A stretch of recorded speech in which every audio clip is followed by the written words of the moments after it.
ನಮೋ ಭಗವತೆ ರುದ್ರಾಯ.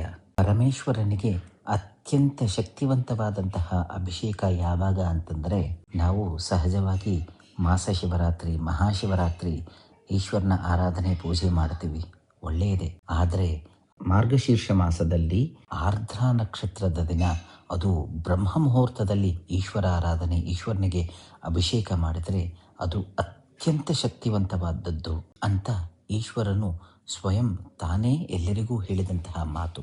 ಸ್ಕಂದ ಪುರಾಣದಲ್ಲಿ ಕುಮಾರಖಂಡದಲ್ಲಿ ಬರುವಂತಹ ಶ್ಲೋಕದ ಬಗ್ಗೆ ತಿಳ್ಕೊಳ್ಳೋಣ.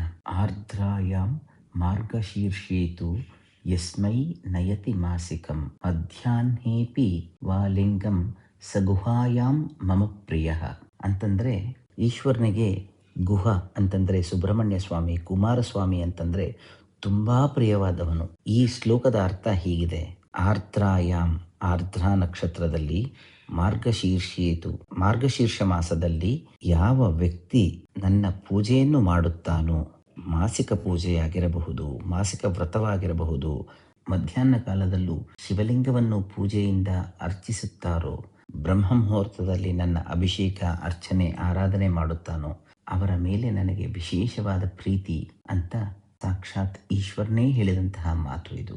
ಇಲ್ಲಿ ಶಿವಾರಾಧನೆ ಅಂತಂದರೆ ಅಭಿಷೇಕ, ಅಲಂಕಾರ, ಬಿಲ್ವಪತ್ರಾರ್ಪಣೆ, ಮಹಾನೈವೇದ್ಯ, ಲಿಂಗ ಪೂಜೆ ಇವೆಲ್ಲನೂ ಮಾಡಬಹುದು. ಇವುಗಳಿಂದ ಆರಾಧನೆ ಮಾಡಿದರೆ ಶಿವನು ವಿಶೇಷವಾಗಿ ಸಂತೋಷಪಟ್ಟು ಭಕ್ತನನ್ನು ಮಮ ಪ್ರಿಯ, ಅಂತಹ ವ್ಯಕ್ತಿ ನನಗೆ ಕುಮಾರಸ್ವಾಮಿಗಿಂತಲೂ ಹೆಚ್ಚು ಪ್ರಿಯನಾಗುತ್ತಾನೆ ಅಂತ ಅರ್ಥ.